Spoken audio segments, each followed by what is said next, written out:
What's up, all you rebels and hackers out there? You know, technology in 90s films was a strange beast, especially when it came to computers. Several films tried to show how cool hacking was by making the experience look more like an interactive video game as opposed to sitting in front of a computer screen typing in commands.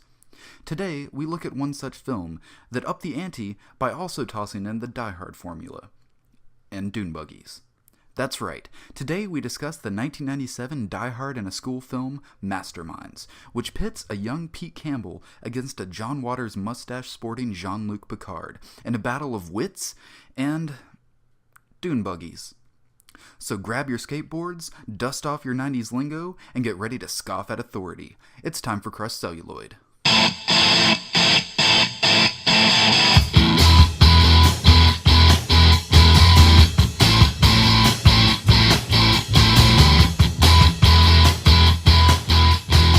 So today we are talking about 1997's Masterminds, the attempt to bring Die Hard to teenage hackers? I don't know.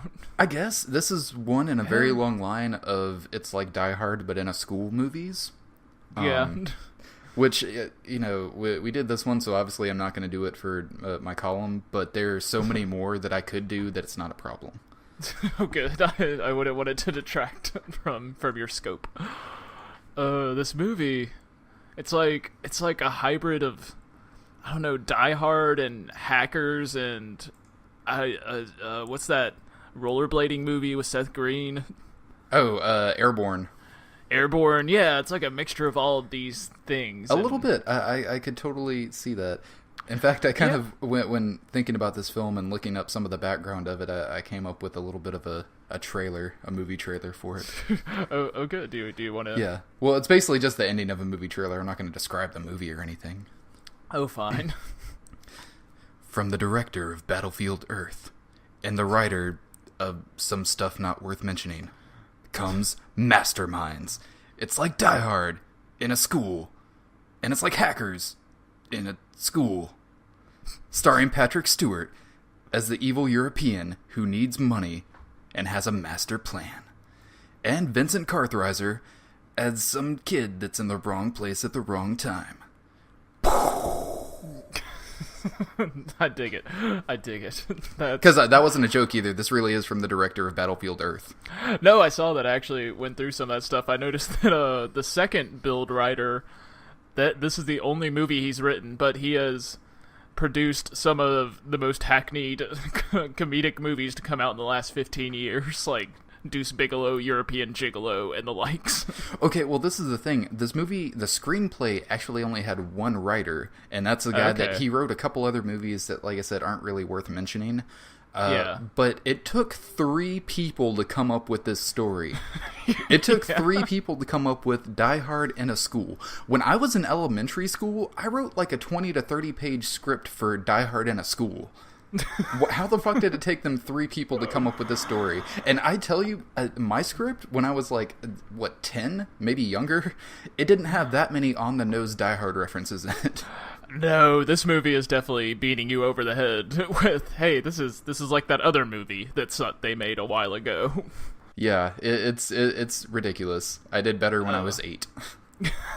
Because there's this, and I could see where the other writers came into play, because there's this whole subplot that does nothing, like essentially the only thing the subplot does is write a turncoat into the script and also take the money level from a high level of money to an abstractly high level of money to where I will give this movie credit for that, because in my Die Hard in a School script from when I was a child, I didn't bother writing anything about why the terrorists were taking over the school. I just assumed that that's what happens, right? I see it all the time. Yeah, just something happens. But the whole thing is this entire subplot of, essentially the subplot is a cable network takeover, like monetarily, like there's this whole buying of a cable that doesn't really fit in with the movie, and the movie already had its premise in that they just were kidnapping these 10 wealthiest kids for their parents to pay. Like, there's no reason to add. Enough. Yeah, like, this movie could have easily shaved off 20 minutes and been a lot more enjoyable, that's what really surprised me, because you think, a PG-13 movie from the late 90s about terrorists taking over a school and a hacker trying to solve and, save the day. Yeah. How the fuck is this an hour and 40 minutes? How is this not like a very slim 90 minutes or less? This could have been an 87-minute movie and been fine. Yeah, and I would have loved it if I was a kid. Because I remember I always did really love wanted this to as a watch kid. this. I always wanted to watch it, and I never did. I probably still would have loved it, but I would have really loved it had it not had this whole side story built in. It's reminiscent of Air Force One, in that it's this whole story the movie could easily lose, but it's also different than Air Force One, that the whole side story has very little tangential effect on the actual story. It's yeah, just and that's like the thing. I guess maybe if people make Die Hard-esque movies, they're just like, no, we have to put this really convoluted plot in there and a side story, and we have to have a turncoat, and we have to have all these things to make it, actiony and exciting. Yeah, and that's not why I want to watch this movie. Like, that's not what I'm going in for. I really did love this movie when I was a kid, though. I guess this came out when I was like 10 years old, but I was all about this movie, and I haven't watched it in so many fucking years, and it does not hold up. Nostalgia is a bitch. Yeah, no, I just remember watching the commercials and really wanting to see it. Mostly the dune buggy scene. That's mostly what I remembered. Which is the most ridiculous fucking part of the movie now. Oh my god, it's so bad. It's so stupid. But no, I was so fucking shocked when I read and found out that the director, Roger Christian, he went on, like, his next movie after this was Battlefield Earth in 2000. And since then, of course, because he directed Battlefield Earth, he hasn't really done anything. I think his most recent thing was, there was this Christian Slater horror sci-fi direct-to-video vehicle called Stranded from last year. Huh. But back in the 90s, he directed some things. He directed Underworld, but not that one. It was this movie with Dennis Leary. And he directed The Final Cut. No, not that one either. The one with Sam Elliott. Yeah. Very, very star-studded career of Roger Christian. It looked like he had a pretty good career if, you didn't look into it and you just read the titles of the movies he's made. That's the kind of career I want. They can't make me mistaken for a decent career. And by the way, I will say that I love the fact that this movie has Annabelle Gurwitch in it as his stepmom, Helen. Yeah. I don't know if you remember her, but she was the co-host of Dinner and a Movie. That's where I knew her from. I was like, I know this lady from somewhere. Yeah, no, that's what I knew her from, and I loved her in that. But also, I happened to discover when looking through her filmography that she was in a 1996 TV movie called Encino Woman that, yes, is a sequel to Encino Man. Which I had no idea existed, but if we don't do it for this podcast, I'm watching it. So it's definitely on our radar now. That thing actually exists. And so Patrick Stewart is the bad guy in this movie. I have no fucking idea why he did this movie, but he fucking commits. Like, he does not, like, half-ass his way through this movie just for a paycheck. Like, he actually tries. But, like, he was still working strong on, like, Star Trek movies at this point. Like, he had one the year before and the year after come out. He was in the movie Conspiracy Theory with Mel Gibson that same year. So, like, he did 6 films the next year. So, like, he didn't need to do this, like, kind of kid-friendly bullshit movie. But he did, and he fucking committed to it. Yeah, I mean, maybe he just bought a house and he's a good guy, so he'll actually show up for your movie. I guess. He seems like a hell of a guy. Yeah, I mean, I can only imagine it was a paycheck, but yeah, he shows up and does his thing. And an adorable little mustache. And he does. He has a wonderful little mustache. I will point out the star of this, Vincent Kartheiser, he's well known for being Pete Campbell on Mad Men, and I love Mad Men. Yeah. And so I didn't realize this for half the movie, and I finally got it. I was just like, oh my god, I know this guy from somewhere. And I finally looked into it, and I was like, oh man, he's that little shit from Mad Men. So the next half of the movie, I just hated him because I was bringing all that baggage from Mad Men into it, because Everyone fucking hates Pete Campbell. That's funny. Titled prick. I haven't really watched much Mad Men. I just started it not that long ago, and I've only watched a couple episodes. So that baggage isn't there. I know Vincent Kartheiser from the 90s. Like, I grew up really liking a lot of his movies, so I don't have that baggage. I'm kind of the opposite. I actually rooted for him and liked him more than I probably should have in this movie because of that. Because not only that, but he was in Another Day in Paradise with James Woods, and I fucking love that movie. I haven't seen that one. Oh, and he was also in one it's not a very good movie, but I really loved it. It was Crime and Punishment in Suburbia. So can we just say, I love 90s movies that have to do with like hacking or computer technology. yeah, and I think that's why I would have loved this as a kid, because I was into that whole you can just do any goddamn thing you want with a computer. But exactly. Like, I remember after seeing Hackers for the first time, I actually went and tried to learn like how to do hacking things, and I was supremely disappointed when I found out it wasn't like virtual reality. Yeah, you can't. Yeah, I remember when I first I downloaded a document to like just learn tricks about how to do hacking and stuff like that, and the very first page is like, if you just watch Hackers and you decided you want to learn how to hack, just fucking give up. It is nothing like what it is in that movie. And I was like, oh. Don't get to play around in a virtual video game. Like, that's how this movie opens is, and it kind of gets part of the hacking thing right. Like, he has external ports he has to plug in, and those are real things that exist. That he does, and even some of the things he's typing in are okay, but when the graphics start popping up and it's like these big elaborate like weird font graphics in order to just type yes or no, and then he has to like, it goes into like this video game scene where he has to go through a castle and find the right door in order to get to the room he wants to go in and hack a file.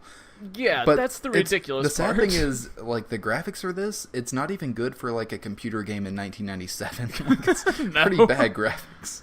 Well, imagine that they have to actually design this computer game. Like, how much effort do we really want to put into this? That we have to hire this development team to develop this 30 seconds that we're going to use in this movie. But yeah, he's essentially trying to hack a video. He's trying to get an early release pirate of a video game so he can sell it to other kids at school, we learn. But apparently to hack this video game, they've built this layer on top to where the hackers have to actually play a video game to hack the game. Which seems like a horrible idea, because the people that are going to get there, they know how to play a fucking video game. Because all he does, he uses a joystick to like travel through a castle and like try to find the right door. And of course, if he finds the wrong one, there's like a skull that pops up. But the entire time that makes me laugh so hard is that the entire time there's messages popping up like, we're tracing you. We're going to find out where you are. Disconnect now. You're going to be prosecuted. Yet as soon as he makes it to the room to where he can download it, they just give up. They don't try to trace him anymore. They don't try to stop him. They're just like, oh no, you made it. You're worthy. Here you go. Download your file. Yeah, you're into the room. Somehow we can't track you anymore. I mean, he was doing it through like VPN, so it was just cross-connecting across the world. And that's essentially how he's doing it. But at the same time, yeah, and also, why aren't they just kicking him the fuck off? Like, hey, we know you're on, we know your connection, we're tracing it. Yeah, if we can send you a direct message, guess what? We can fucking kick you off. Yeah, not that hard. So, I mean, yeah, it's once again just hackers, kind of. It's hackers without as much effort, because it's only the opening of the film and it doesn't really come back into play. Yeah, no, and he's trying to download Scream 2 database. Just like, wait, what? The database of the film Scream 2? Like, why would that exist? You know, that movie was high in demand with high school kids in 1997. They just had to have the database of I don't know what would even be in a Scream 2 database. All the message boards talking about it. Yes. they for some reason built all their speculation. Yeah. Yes, all the script speculations. They leaked the early video game that was the tie-in to Scream 2 that never got released. That they built this. It's because Windows 98 came out the next year and it just wasn't compatible, so they didn't see it was worth it. Yeah. Goddamn Windows 98 ruined everything. Yeah, I ran 95 for the longest fucking time after 98 came out. Yeah. Oh, the 90s. I don't even remember when we got our first computer. It was sometime around 98. Well, you know what my dad does. You know what he knows. I had a computer for basically as far back as I can remember. Yeah. Well, no, I guess we got it around the time I was 10. Before that, I just had to play games on my aunts and uncles' computers. And then by the time we actually got one, there was internet. And porn and whatnot. Those are the 90s for me. Yeah, you used to have to save onto floppy disks. You could hold like 10 pictures at a time. So there's this whole... I love when the sister walks into his room, and I guess he's on the top of the bunk bed for some reason. Instead of kicking her out, he's waiting until she crosses the line and fucks up his download to jump down and say something. Yeah, why? But I also love that, like, his room just looks really kind of smoky, and you're not sure why. All I can imagine is that room just smells like dried cum. Like musty dried cum. Musty dried cum and incense. Just like any teenage boy's room anywhere. Yeah, gross. And then there's this whole scene where we learn that he's a stepson to this mother, and they try and build it like, and on the day of your dad's big presentation, why are you gonna do this? Yeah, it's the big deal. It's the day of the big deal. Why do you have to act this way on the day of the big deal? By jumping down and scaring his stepsister. Why you gotta act like that? Ruin everything. It's weird. It's pretty bad, but the first like real lines in this movie, like between the characters, is when that happens, and after the little sister cries and the mom goes away to tell the dad about it, her line is, "Don't mess with the master, Captain Moron," because she was faking crying to get him in trouble. And his response is, "I'm boiling babe for dinner, deal with it." What the fuck does that mean? That is one of the beginning of nonsensical, what this movie thinks are one-liners that are not. And apparently working. That makes him cool. Yeah, apparently, yeah. Well, the skateboard and the long hair. We'll get to the skateboard. But no, yeah, in the next scene, his dad comes in and basically is threatening him with military school, because that's what you do to kids in the 90s. Rebellious kids, yeah. You threaten to do that. But he has this line, he's like, the first thing they do in military school, they cut your hair. And you can see this look in Vincent Kartheiser's eyes, like, oh no, but my long hair is my whole personality. I will lose my sense of self if it is gone. What shall I ever do? So his punishment is to take his sister to school?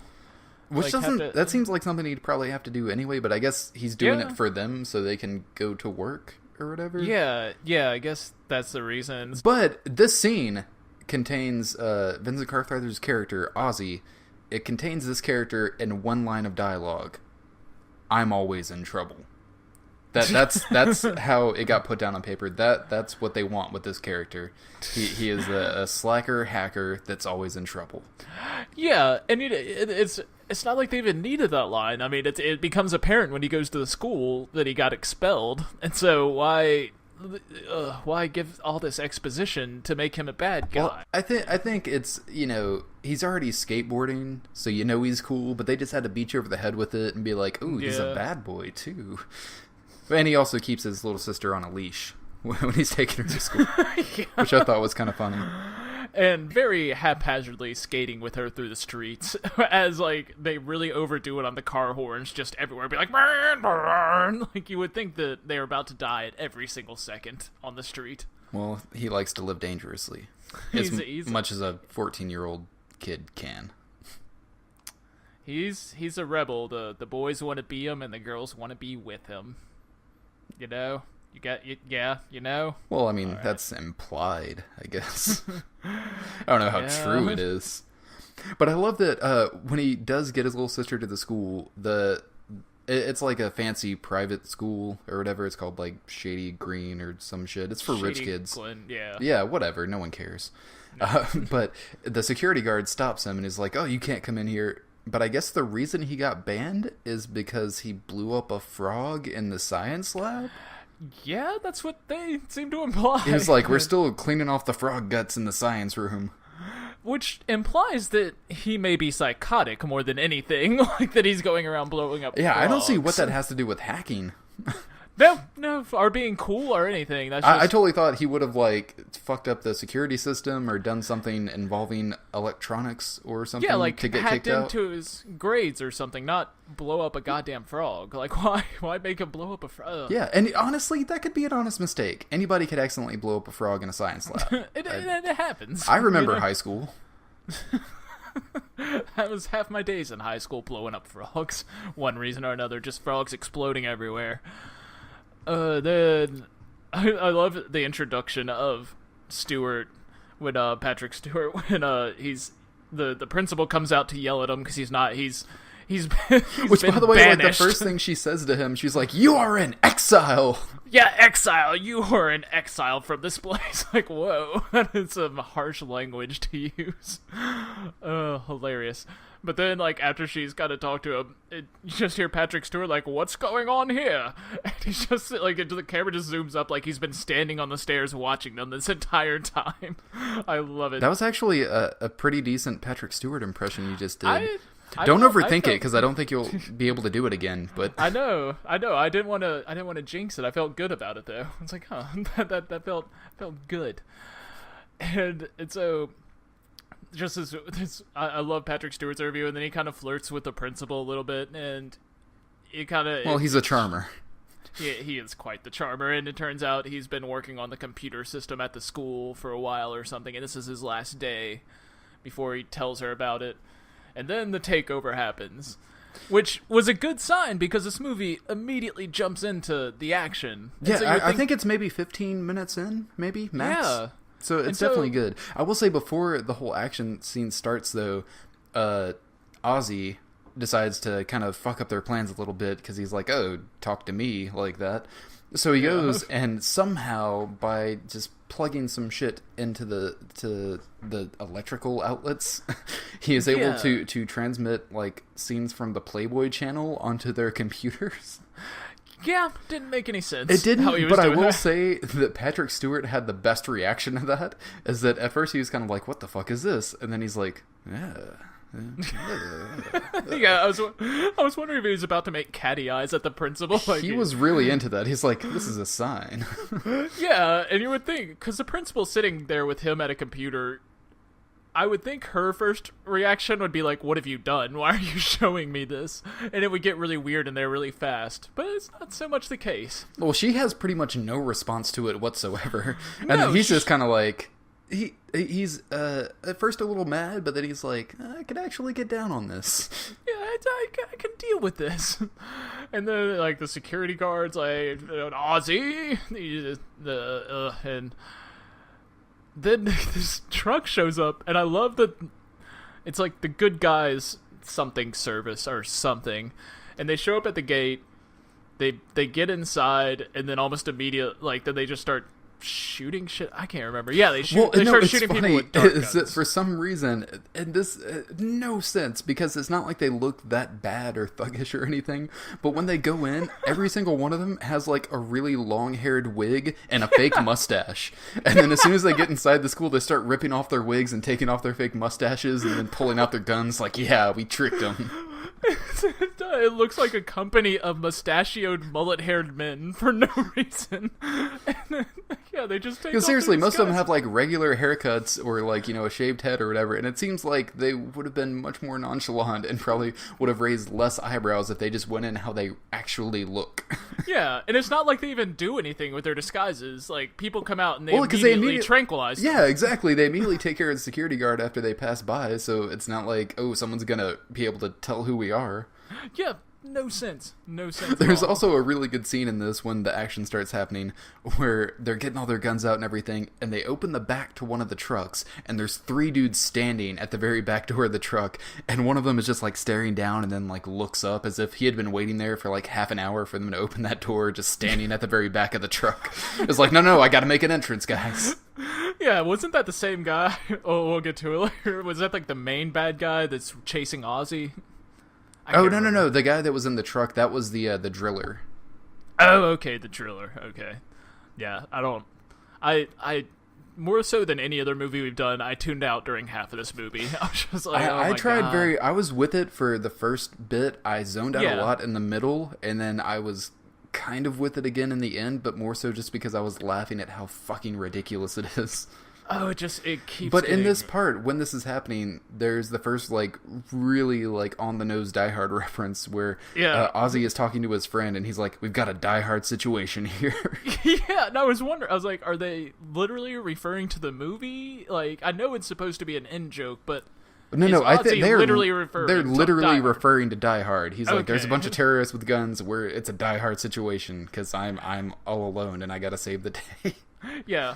Also, I want to I want to talk about his friend's nickname, because this really bothers me when they do this, but his friend's nickname is K-Dog. And that, but his name is Richard. Yeah, his name is Richard. Well, yeah, because when the mom sees him later, she's like, "Oh, Richard." But yeah, I don't see how you get K-Dog from that. But either way, a nickname, like anything like a letter than dog, does not flow off the tongue, and so it's such a horrible nickname to have because it doesn't sound natural for anyone to say. But Ozzy, the other, he only does it once, but his other name for K-Dog is Doggy. Like, no, he does it a couple of times. Some are kind of like under his breath, like, but yeah, several times he just calls him Doggy, and I was like, oh. Yeah. And he is kind of like his little doggy. He is, but how dehumanizing to, like, that you're gonna call your best friend Doggy. They like, kind of hey, establish doggy. this, but Ozzy's kind of a dick. Yeah, Ozzy's a big dick, and he's not funny. He doesn't know how to do one-liners. He is a horrible action star, I will say. Which I kind of, like, just think I must have been an idiot when I was a kid, because I really liked this movie, and I was just like, oh, that kid is so cool. No, I will say, I really enjoyed the first 50 minutes of this movie, until I checked the time, because I was like, oh, this movie has to be almost over. Nope, 50 minutes, still not even halfway through the movie yet. It reminded me a lot of Air Force One. That I loved it if it had just wrapped it up a lot sooner. Yeah, they didn't need to drag it out like that. No, and so let's bog through this initial. Yeah, well, this is the part of the movie where it's going to get kind of difficult because my notes got shorter and shorter, and then most of them just started with really and a question mark. And then I just, like, make a little note of something that happened and, like, why the fuck does that happen? Yeah. Oh, I do love... I want to... yeah, so this is going to be horrible and non-linear because the spatial... Like, even the spatial relations of this movie don't make any goddamn sense. Like, when you want to compare it to something like Die Hard, you have Die Hard, like, where you kind of... Because they do it on a floor-by-floor basis, and you kind of always know where you are... You have a pretty good feeling about what's going on in that area, in the spatial relations of it, where he can go, where he can't. In this movie, there are just vents that lead to everything, like... Yeah, apparently there's different levels, like there's different floors, but he just kind of jumps in between them as needed. Yeah, and the basement, like the boiler room is apparently right next to where they're drilling, but they're still disconnected enough that... no one knows what's going on the other side. Like exactly, really... like he can go from the basement to the roof in like half a minute. Yeah, it's amazing just by magical vents. And see, I'm on board with that movie if this movie was just trying to be like a kid's teenager version of Die Hard, but it's trying to be more than that by bringing in the whole corporate takeover aspect of it, and that's where they're trying to ask for this believability. When the rest of the movie is so stupid and just trying to be this action movie. Really, because it is kind of like... It's like Die Hard and Home Alone and Hackers. Yes, Home Alone. That's actually what I was trying to compare it to at first. I forgot about that when I should have written it down. But yeah, there's this movie, especially... like in the middle section, really turns into Home Alone for a while. It does. Like he sets up little booby traps. Like, don't touch the doorknob. It's hot. You're gonna burn your hand. Yeah, it's exactly from Home Alone. Like, ugh. And then he pours acid on the floor and it eats through the guy's shoes. And that's where this movie is just like the tonal shifts are so ridiculous, and it's not doing anyone any favors. It isn't. Like, it jumps between being kind of like a more kid-friendly thing like that to where, you know, he's causing pain, but it's not real damage, no one's getting killed. And then it kind of becomes like more serious terrorist movie at times. But it keeps bouncing back and forth, and it's hard to keep up with. Yeah, so let's try and jump back on track. So almost immediately, just like Die Hard, the cops find out that this is going on, and that's all according to plan. They want the cops there, blah, blah, blah. And I love that when the cops first show up, they kind of skid their cars and get them in a line, and the cops are about to sit there, and he gets... And you never... I don't know how they got this many people in their team there, but there are at least 20 terrorists at the school that came in one van, apparently. Did I miss something? Well, that's the thing is that they played it as just one van came in, but then when they're all loading out of the vans, it's shot in a way that makes it look like there's several vans. Okay. It doesn't make sense. I guess maybe they just showed the first van coming in to clear the way, and then a couple other vans came in as well. I guess, they just decided that didn't need coverage, so whatever. But so they line up, these cops are trying to stand off, and they line up all these people with machine guns, and they shoot at least 1,000 rounds into these cop cars to make them explode. I know, see, that was the thing. I was like, you guys are wasting ammo. What if you need that later? What if something serious happens? They're just going I guess we shouldn't have wasted all that ammo trying to blow up those cop cars for no fucking reason. Yeah, and it didn't really help the plan at all. Like, what they did with 1,000 rounds could have easily been done with 10. The cops would have ran away because they knew they were outgunned. Like, bad. So, as Ozzy is watching all of this police carnage going on from the roof, basically he starts to see terrorists up on the roof, and he decides to jump into a chimney chute to escape and not be seen. And this drops him off in this apparently secret hidden room in a school that apparently hasn't been touched in so long it's growing cobwebs everywhere. Yeah. And his response to this is, this must be where they kept Uncle Fester. I know. So stupid. And I love it. Yeah, this room looks like Miss Havisham's room or something. Like, I'm just expecting an old lady, like, play with the girl. I love that when he goes to get a candle to kind of light his way, he decides to take the entire candelabra with him. And he lights every fucking candle. Why? Candle on it. Because then he uses it for like a whole minute, and then once he gets to another room, then he has to, it shows him blow out one candle, but he has to blow out every fucking one of those candles now. No, it's like, why would you take the whole thing? What good is that going to do you? Oh, hilarious. And so this is where he goes and he starts hacking into shit. The first thing he hacks is the gates to open them, even though like one of them is just one of those like barred gates that says stop on it, like just the one single bar. That wouldn't even be controlled by computer. He would just have a little switch at his guard booth that opens and closes that. Yeah, like really none of it makes sense why this school should be hooked up the way it is to where everything is controlled by this central computer. Like that, I mean, I guess they have the money to, and so maybe that's the explanation, but there's really no reason to have all this. And then... Well, I think that all of that stuff was put in place by Patrick Stewart's character. Oh, that's true. That might be what he was doing there. Okay. Sorry. Oh, dear. But yeah, that makes sense. And then... So then he starts doing, like, some physical damage. He goes down to the boiler room and he turns up the boiler all the way, so he's gonna smoke them out. Even though he is traveling through vents. So, like, why? Yeah, so I feel like he's way more hot than anybody else in there.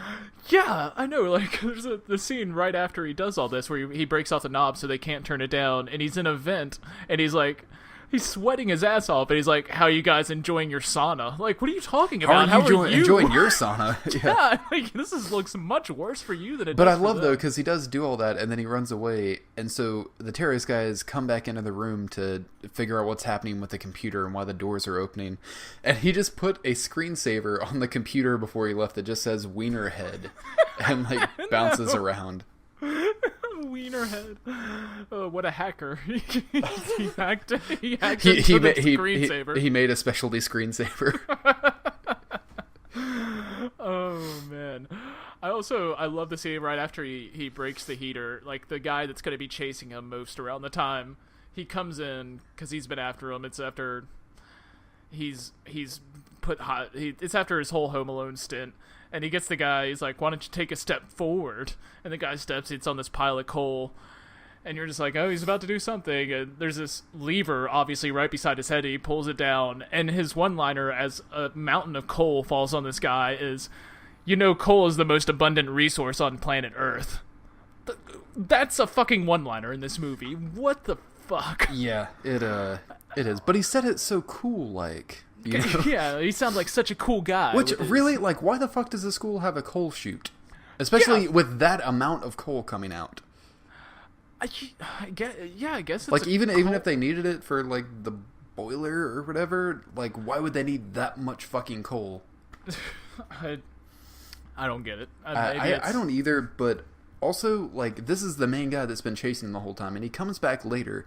When he comes back later, he isn't, like, all dirty from being covered in fucking coal. He just, like, his hand is burnt and his toe hurts, but, like, he cleaned up, like, he had time to go take a shower.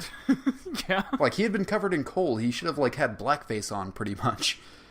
Yeah, you would think so, but... Maybe he did, and the director was like, that's actually might be a little bit offensive. Let's just clean him off. Hose him down.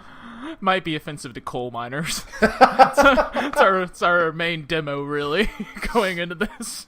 Coal miners and drillers. Yeah, got to get that coal miner demo. That's sweet, sweet West Virginia money. So...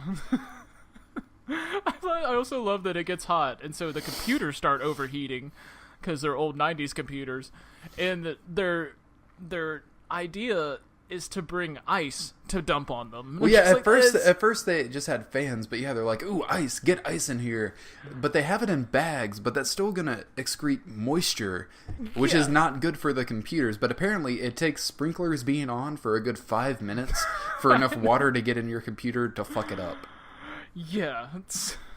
And the guy was just like, I knew it! Water plus electrical equipment equals bad! Genius! I told you this was gonna happen. I do love that from the terrorists, though, I do love that they have a guy named the Ferret, which is just like this little fucking mousy dude, this little ratty guy, just like, ah! Well, I love how this whole scene comes about, because it's still part of this whole vent chase. And most tense vent scene ever.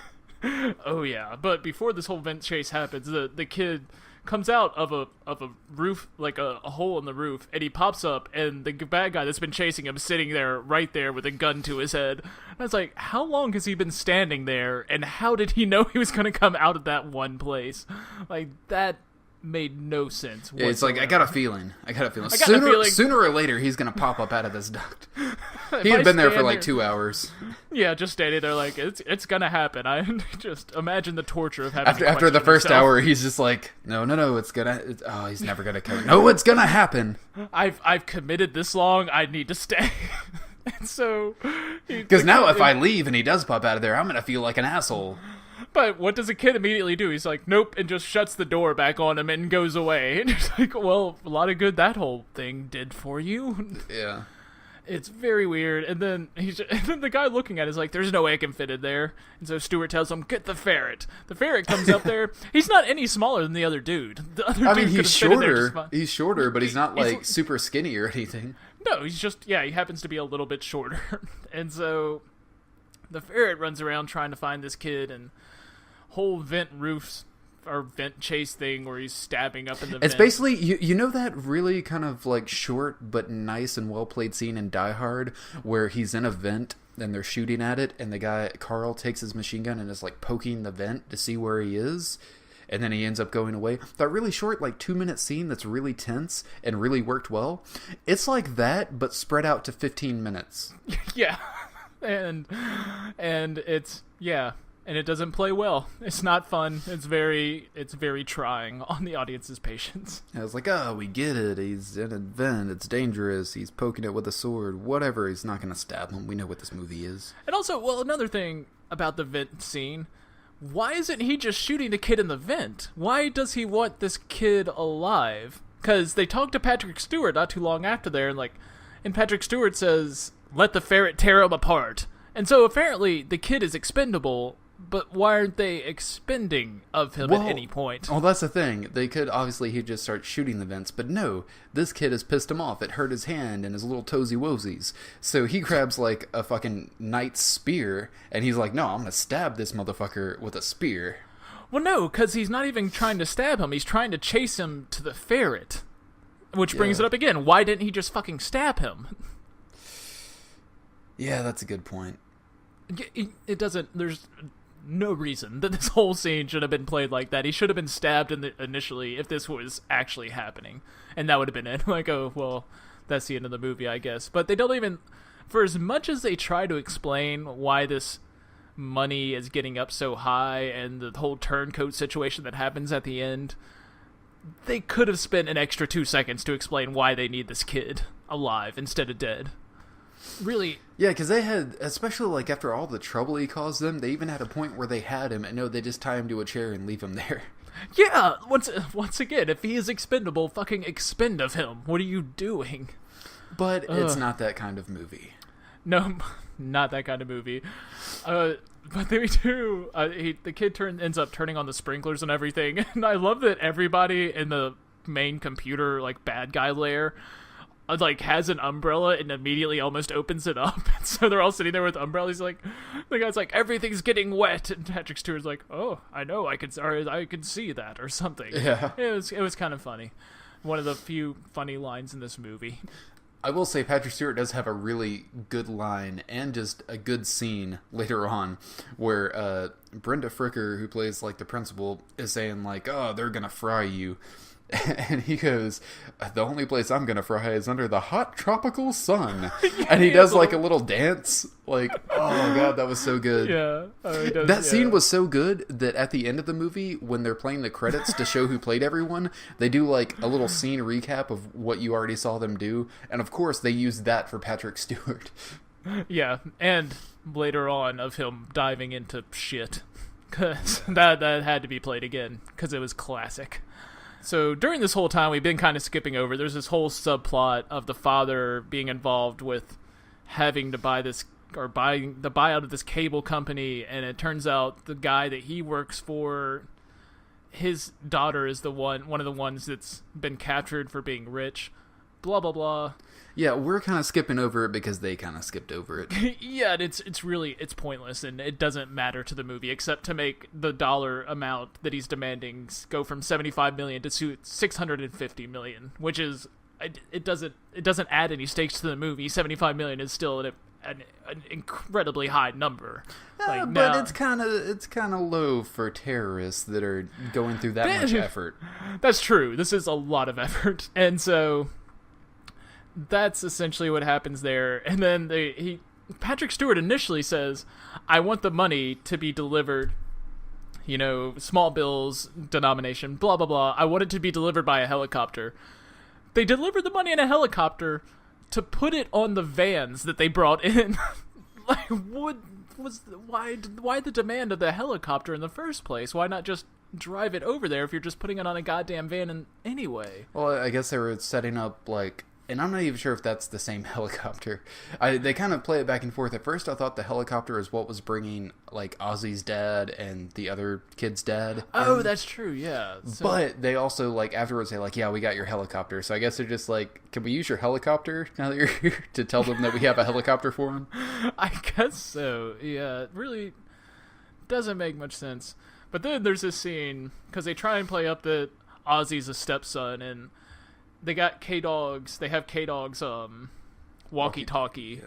And Ozzy, instead of giving away anything, he's just kind of keying the walkie-talkie, so the mother's on there, and she's like, do you know it's me? And then she gives this whole spiel about, I know I'm not your mother, and I know it was horrible, she walked out on you, and just this really... Yeah, emotional walkie-talkie scene that's full of emotions. That comes 40 minutes before the end of the movie. Like, you guys are really blowing your load early here. You know, though, she actually does a halfway decent job giving that. No. You know what? It's dinner in a movie, man. That's what that is. That's what we call line delivery. Yeah, essentially that is dinner in a movie. She just gave us dinner in a movie right there. But really weird emotional stakes they're trying to build in that aren't too present. Like, I get why they're there, but really undeserved, really over the top for what they are. Blah blah blah. Then the principal kicks a terrorist ass, and you're supposed to be like, aha, the uptight principal lady can actually kick ass. Yeah. Which there is a really weird line in this scene. As, like, she is exiting with the kids that, like, he just helped save. She says this line. She's like, I've got the rear. And then he looks at her ass, and he's like, a truer line has never been spoken. Yeah, he said, truer words have never been spoken, or were never spoken. Like, so he's just like, Mahoney, or Maloney, or whatever. And he's like, yeah, I think it's Maloney. But that ass, though. Is that, what... Is he saying she has a big ass? That she has a nice ass? What does that line mean? Like, I know, he didn't look repulsed by it. He looked like, no, she does got that ass, though. Yeah, I mean, and this lady is not attractive. Like, it's the fucking pigeon lady from Home Alone 2. Yeah, this is a pretty elderly, not elderly, but an older woman that is way past sexy prime, and he is looking at her ass like it's a piece of meat for a second. It's very odd. And, boys will be boys. he's got that cougar complex. It's what his mom left him when she walked out. Oh. Yeah, I went there. I will admit, though, if Annabelle Gurwitch was my stepmom, I'd totally be trying to get on that. Oh, hell, oh, yeah. Anyway, let's stop with all that nonsense. Yeah. So, K-Dog decides he's going to get into the school to help out his friend by climbing through shitty sewer pipes. Which really, that's probably the most useless subplot they have in the entire movie. Oh my god, he does absolutely nothing. Basically, the only thing he gets to do is that at the very end, he gets to drive the dune buggy briefly so that Ozzy can grab his sister. Yeah, and I guess that's why it's there. Like, I can't think of any other reason. So that must be. Which actually, I didn't remember the fact that he had more to do than that. For some reason, in my head, I hadn't seen this movie in forever. I thought like he started climbing through the pipe to reach them, and then like all the other stuff happened, and he was just still in the pipe trying to get there. I thought that's how the movie ended. Like he was just in the pipe for the rest of the movie, like trying to get to him, but he couldn't get there in time, and all this other stuff played out, and he's like, "I'm coming to help you, Oz. I'm coming to help you." Which I really wish that is what had happened. That would have been awesome. For some reason, that was in my head. Oh, they're just like, "Where's K-Dog?" And he's still lost in the shitty pipe. It's somewhere. like, "I'm coming to help you. I'm gonna save the day, Oz." It's just this really demented scene of him just sitting there, like holding himself with the walkie-talkie, like, "I guess this is how you die, K-Dog. I guess this is how you die." They all said it would happen. I never believed them. We need to do a reboot of this movie. Just remake. Yeah. Let's just re-edit it to where K-Dog is just left straight into the pipes. I think. We'll call John Abrams and see what he's up to, which I'm sure isn't a whole lot, and yeah, we'll just get him to do that. I think he has time to reprise his K-Dog role, his classic K-Dog role. It's probably his second most iconic role. So K-Dog gets down there, and maybe you can explain this. So he ends up down in the basement after he gets out of the pipes. And he finds some dune buggies down below. Yeah, which, by the way, he sees these and he's like, "Neat wheels. Cool gear." I was like, oh, 90s. Oh, 90s, you were so lame. But why are there dune buggies? Like, they're not even, like, nice dune buggies or anything. They're, like, Mad Max style kind of dune buggies. Like, these things look like they've been pimped out with just, like, they are. It looks like gear. Yeah, it looks like they're just kind of like motorized carts that were just like they put cages on. It does very look kind of almost like Mad Max kind of vehicles. But why are they there? What? Oh, because that was a thing. Patrick Stewart and the terrorists, they were trying to trick the police into thinking, "Oh, we're going to try to escape by helicopter." That's why they had the guys drilling down there. They were drilling from the school, like, to where the tunnels that lead all under the city are. So they were going to try to escape by dune buggy to, like, go under the tunnels through the city to wherever they were going to go after that. So they had just parked the dune buggies there before at some point in time? Yes. Okay. Whatever. I was sitting there like, what the fuck? What are these dune buggies doing here? It was so confusing. And I guess they're just shoehorning it in, but okay, that makes sense. Here's the thing, is that with everything going on, like, no one seemed to notice, like, all of the fucking drilling and everything going on, so it doesn't seem like it would have made too much of a difference to, like, maybe try to do the drilling beforehand or try to set it up a little bit better, because it didn't seem like the drilling caught anyone's attention the entire day. Yeah, no, because they have remote mines that they obviously could use. I want to go, it's going way back, but when the cops try and sneak in through an outer perimeter. Oh, and the mines? They blow up mines.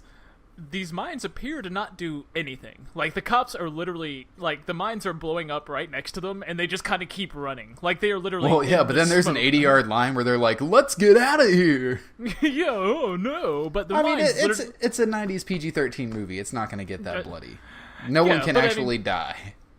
But it's not even like they're blowing up near them and they get scared. It's more that they are literally running through the explosion and it is doing nothing to any of them. And they're like, oh shit, we gotta get out of here. Like, why? Well, not only that, you're not getting but, hurt. Like, when they run, they just like, and it's not even like a mine like you walk on it and it blows up. They're handled by remote.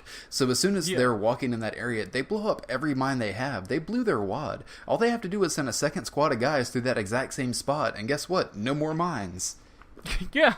That was... But the police don't think of that. No, because Patrick Stewart wrote the book that they are going by. Because he's part of British Secret Service, which I guess wrote the book on terrorist negotiations? I guess. I don't... United! United! Oh my god. We're almost there. I can't wait. I can't wait. Oh, it's great. So, essentially the only hostage left is Ozzy's sister, and that's more of a personal vendetta than anything at this point. Which doesn't make sense, because you would think he would keep the guy who was giving him all the monies, his daughter, close by, but no. And there's this whole scene where Ozzy's, like, scratching out some stuff on a window so he can see down below to where all the bad guys are. The sister won't stop fucking looking up at the window, so the bad guys are like, oh shit, something's going on out obviously. there. They tap each other's shoulder like, let's go. And they run out. Then Ozzy just ends up diving through the window. Or no, they get up there, and then Ozzy has to dive through the window. Yeah. Which was kind of badass. And then we find out who the turncoat was, which doesn't matter. It was the chief financial advisor on the it's the dude that the rich guy sent in to deliver the bonds, money, shit, whatever. Yeah, but he also works for the guy that gave the money. So that's part of it, I think. Yeah, but basically, apparently, Patrick Stewart's like, that's the guy that fired me. I want him to come bring me my money because I told him I'd see him again. But really, it's just because they're partners. And they were partnered with the rival company that was trying to buy that network, and they set the whole thing up so that they could buy the network. Anyway... So they have Ozzy now, and instead of killing him once more, they just tie him to a chair and then leave. Just leave him. Which even when he leaves, Patrick Stewart looks back and he was like, hey, if you ever do graduate, give me a call. I'll have a job for you. And I was like, I'd totally take that job. I would totally be Patrick Stewart's protege. Sign me up. Totally. If I was that good with the computers and he was offering me, like, shit, this guy just made multi-million dollars. Hundreds of millions of dollars. I am on board. And he didn't even kill anybody? Like, he did all this without harming people? He was very professional? He knew what he was doing? Fuck yeah, I'd go work for that guy. Yeah, no, this was a solid operation. I would totally work for it. That is a company I could be down with. Anyway, away from criminality. Okay, I will say one thing. Of all the things that this movie rips off from Die Hard and does so poorly... I gotta give it one thing. Die Hard never had a pool blow up. Die Hard did never have a pool blow up. So well, actually, I don't know. I never saw the newest one, Good Day to Die Hard. That might happen, and true. Fuck if I know. So, yeah, essentially Ozzy has set this timed mine under the pool that's gonna go off exactly at 3 o'clock. So, all the guys escape, like, Ozzy's cut himself open, K-Dog's running around, and 3 o'clock hits. And the bottom of the pool blows up and dispenses... apparently ungodly amounts of water, not just to like one room or anything, throughout the entire school. This is where spatial relations just go out the goddamn window, and you have no idea what the fuck's going on anymore. Yeah, that's the thing. I'm guessing that where they were drilling and all that stuff was going on was right below where the pool was. That's what I would think, but where it drowns multiple people and stuff. But it seems like it's all going through that tunnel system, because even like when it hits the turncoat and everything, it looks like he was going downstairs to that basement area where they were drilling. So I think it just runs through that. It doesn't go through the actual school. No, it does, because one of the hallways in the school break open. I can't remember it. But it definitely happened, like, with the lockers and stuff. Yeah, I saw that. Maybe I just thought that was, like, part of the pool area or something. Or maybe that was, like, maintenance lockers down below?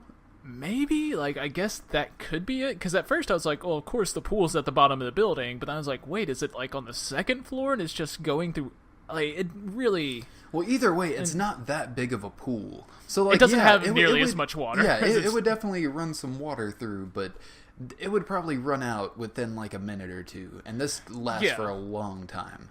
Yeah, and it's torrential. It is tearing down walls. Like, more than likely, what he did would have just kind of filled up the room below it and then slowly leaked into every other room. Like, that would be what you would imagine would happen.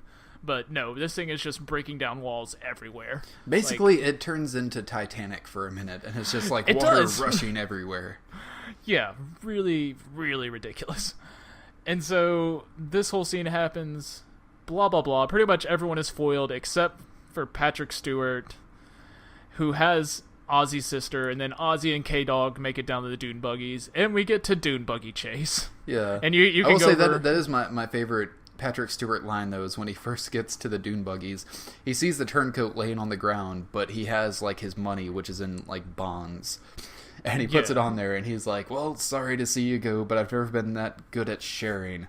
And he, like, takes off his shirt, and he has, like, this red, like... soccer jersey? Yeah, soccer jersey on. And he was just like, United! United! Yeah, and I was like, where is this soccer thing I have coming no from? idea, But it was hilarious and wonderful, and I fucking love Patrick Stewart for it. Yeah, no, it was great. I imagine that's something he just wanted to throw in. Oh, like, yeah. Can I please do this? I have a feeling it's like, look, I've done your fucking movie. I've done every stupid line you've wanted me to do. Let me have a bit of fun here, all right? Come on, just let me toss one up for my team. Yeah, let me represent. Yeah, and then Ozzy, like, they take off in the dune buggy. Patrick Stewart and the sister, why he still needs a sister, I don't know. I don't know what he plans to do with her. Well, he has said it's an insurance policy, so I guess, like, they're not going to shoot him or try to hurt him if he has a child with him. I get, yeah. Or maybe it's something darker. We don't really know his motives. Yeah, even though the cops don't know where he is at this point, so it would make more sense for him just to kind of disappear as quickly as possible without a hostage in tow. Well, it's kind of hard to disappear quickly and quietly when you're doing it by dune buggy. By dune buggy in the underground street system, apparently. Okay, so something ridiculous that happens during this dune buggy chase is that Patrick Stewart, from his dune buggy, shoots missiles backwards, like, towards them that are chasing him in another dune buggy. Which is the most ridiculous thing ever, because one, since when do dune buggies come equipped with rockets? And two, like, did he prepare for this situation? Did he expect that he was going to be, like, that was just on one dune buggy, and he was just like, no, just in case anyone has to chase me and this all goes to shit because of some little fucking hacker kid, I need to have missiles on the back of my dune buggy that I can shoot at him as he chases me.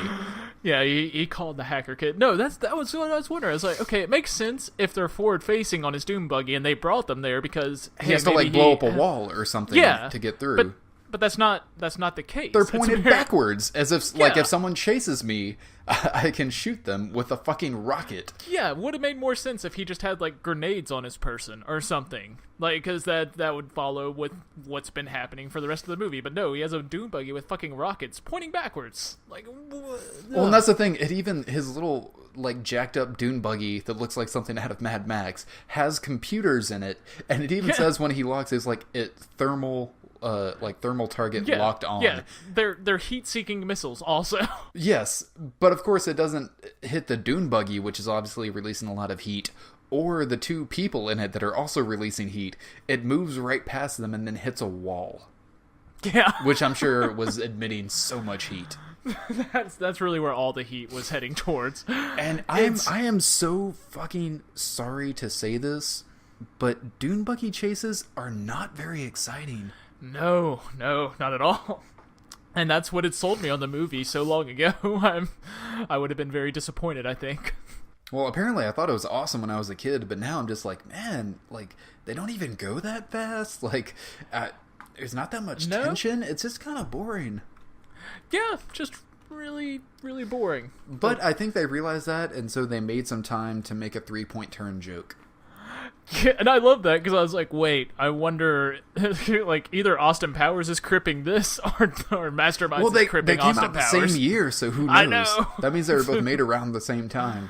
But yeah, it was very an Austin Powers kind of moment because they trade spots, and Oz lets K-Dog drive because he's going to grab his sister, and he, like, tries to go, and he, like, fucks up and hits the wall, and then he goes forward and hits the wall, and he's like, oh, I got this, 3-point turn.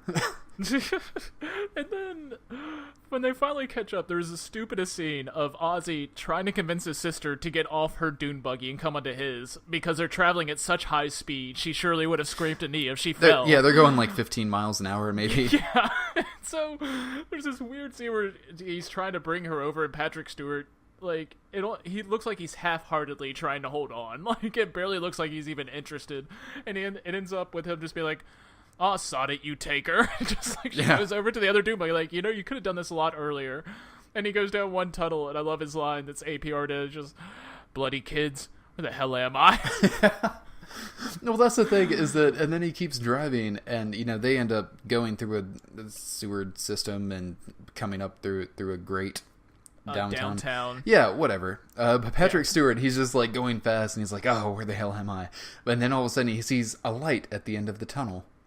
And he just speeds up and he's like, "Yeah!" Yeah, and so he decides to floor it and scream as he heads towards an unknown light. He has no idea what could be on the other side of that.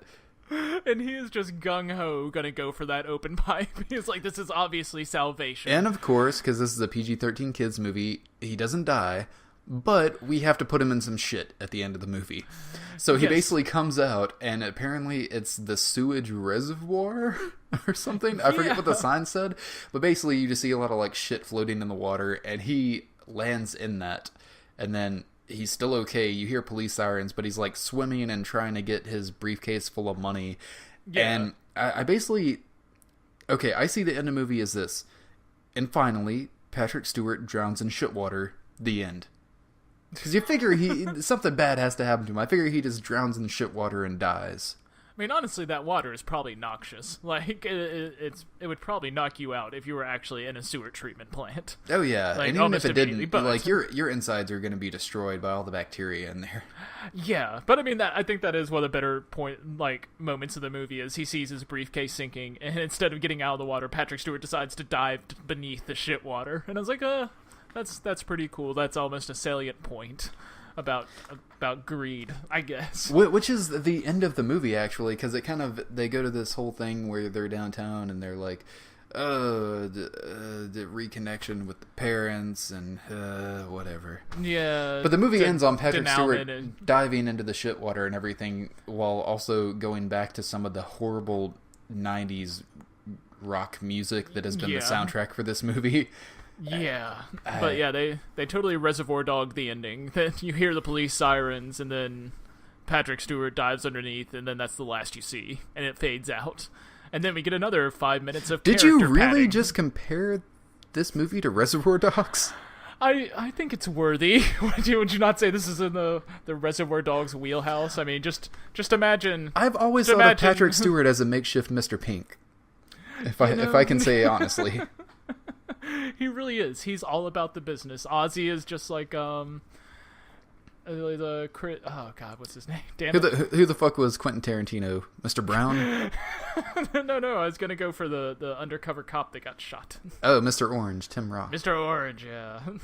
Anyway, but yeah, I will name every fucking Reservoir Dog if you give me time. The principal Maloney is like Mr. White. Mr. White, Michael Madsen. She seemed like she would slice a motherfucker's ear off. That's right. And anyway, but yeah, I'm comparing it to Reservoir Dogs because of the little sister is Harvey Keitel. I think so. I think she's really the Harvey Keitel character in the movie.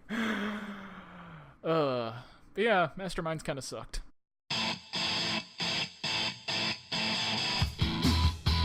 So that was Masterminds, a Die Hard in a School movie from 1997, the likes of which hadn't been seen since 1996's Demolition High, and not seen again until, well, its sequel, Demolition University, also released in 1997.